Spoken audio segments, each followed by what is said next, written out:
welcome back to the channel. So it's still in the sling right here, but today we have a nice little purchase from the internet. I bought the hop-up parts for the Trax T-Maxx 3.3 from Integi.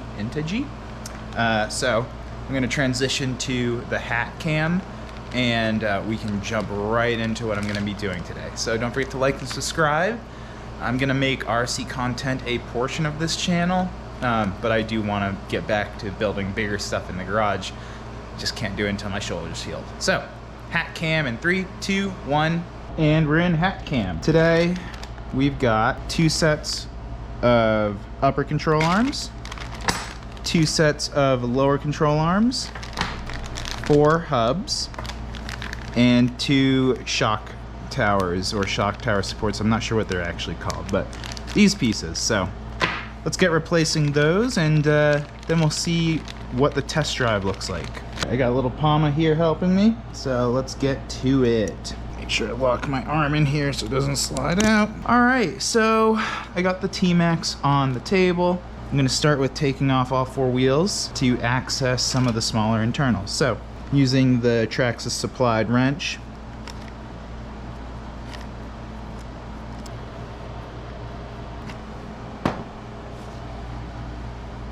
I could make this a little faster by busting out some power tools, but I don't want to overdo anything, so keep it kind of simple for this build. And wow, this wheel is quite dirty. I'm gonna get an extension exhaust pipe, link in the description below, from Amazon.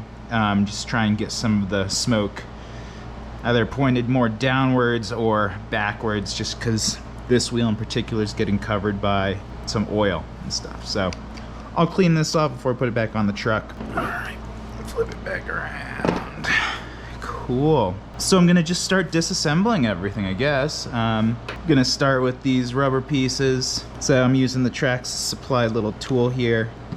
You might be able to take the rubber out or the silicone out and use something else, but I'm fairly limited in my knowledge of this. This is my first time taking everything apart, so I'm learning while you're learning. So this is what holds the ball joint in, and there are going to be 8 of these, and then there's a little hex head in there that attaches the hub to the control arm.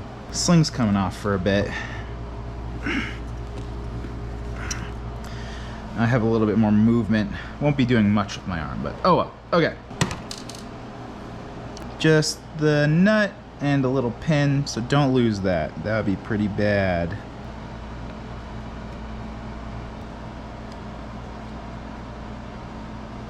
It does look like you can use a hex head to get these out as well.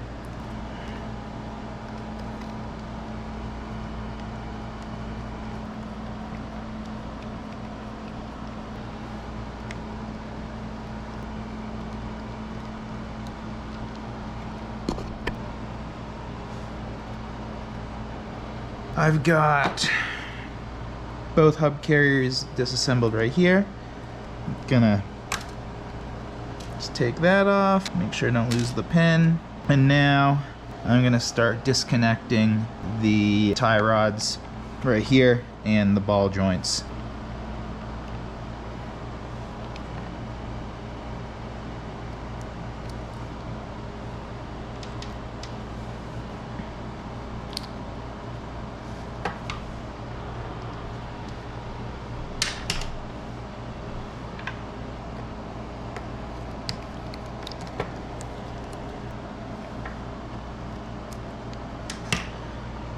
Okay, so there is the hub carrier. Let's see, I need to reuse those bearings. Good to know. Let's go ahead and pop these bearings out, get these rubber pieces out, everything, so that we can get the new one prepped and just do a mock-up fit. Now I'm gonna try and take this upper arm off. That should be pretty straightforward. So my bumper's out of the way. So it looks like that first part is threaded, and that's about it. So let's see, I got a spacer right there, a spacer right there. Just make sure that those end up in the same spots. And the spacer just fell out. It looks like it clips on from the top, so Not the end of the world if it goes missing. You can actually see in the screw where I nailed the wall because the screw's a little bent, so I'll probably throw that into the vise and straighten it out a little bit. Alright, so upper control arm is free. Gonna remove the lower piece. Okay, noted that the lower one is shorter than the upper one. Now I can remove the shocks.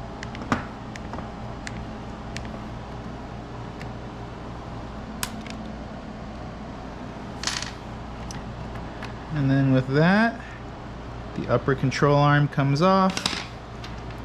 The lower control arm is now free.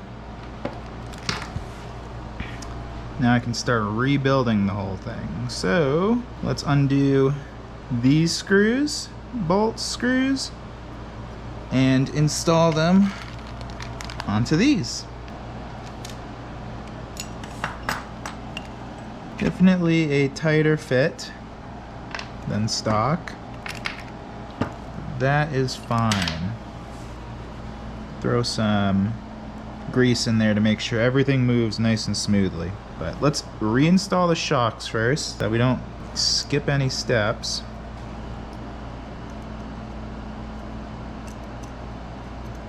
And you know what? I'm gonna grab some blue Loctite because I think that would be a beneficial thing to put on these pieces, especially the ones that are threading into aluminum. Be kind of bad if it backed out. Probably not necessary with these flush screws, but it's a good precaution. So I got blue Loctite, removable. This holds everything in spec. Put a dab on here.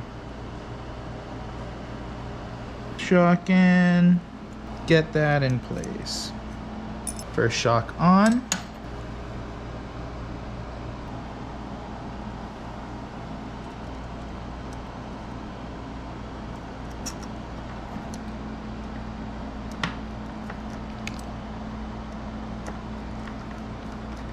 Both shocks are installed. I'm gonna go ahead and throw the bottom control arm on and throw that pin in, but not install the shocks because we're gonna replace this first.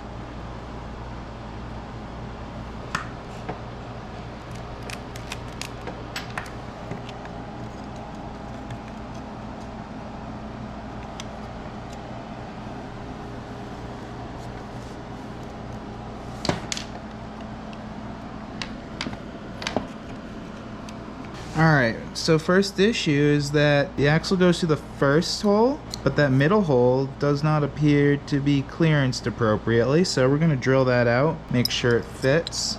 And neither is this one, so we're just going to open it up a tiny bit. A little weird. Alright, get the drill. I'm in the garage and I'm using a number 20 drill bit just to open it up ever so slightly. That should do it. And the moment of truth, let's see if it fits. Hey, look at that. That is the size. That is a perfect fit. So, when you get this kit, you need to drill out those holes to number 20. Back inside, let's try that again.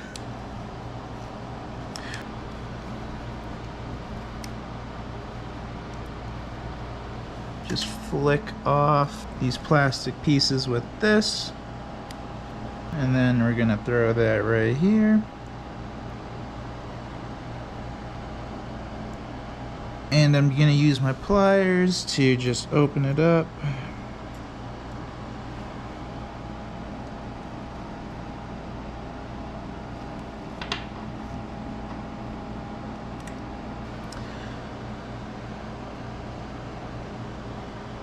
One's on, and the second one. We've now got the seals on, so let's swap out these bearings, and then we'll be ready to reassemble this. Gonna install the ball joints real quick, hold everything in place, throw this bearing on, and this pin, and we are cooking with gas. So now we can screw this ball joint in.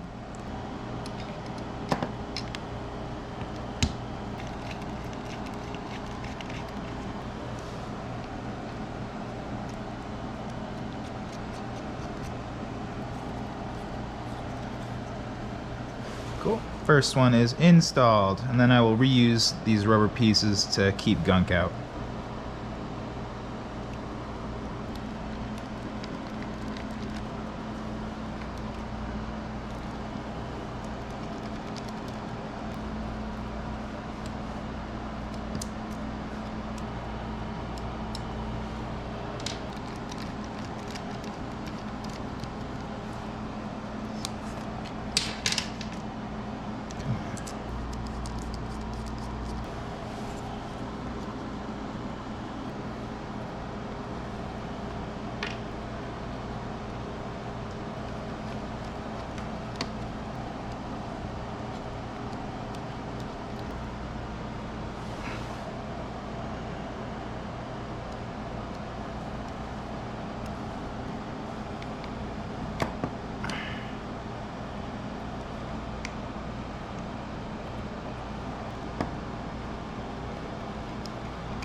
Pretty difficult to film this process, but I find that it was pretty difficult to get up close and detailed with the content on this, just because everything is so tiny. Everything that was done were the lower control arms, the upper control arms, the braces for the suspension, and then also the hubs in there.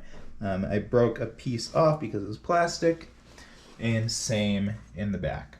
So let's take it out to the yard and see how it performs. And I also got a little exhaust pipe to keep stuff off the body. And by stuff, I mean exhaust gases. And we're in the backyard just in case anything goes wrong. Let's fire it up.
Car definitely is operating a little bit more flat.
I know that the battery is fully charged, yet the servos get sluggish, so I can see it moving. It's almost like the vibrations in there just cause something to go off with the TQs.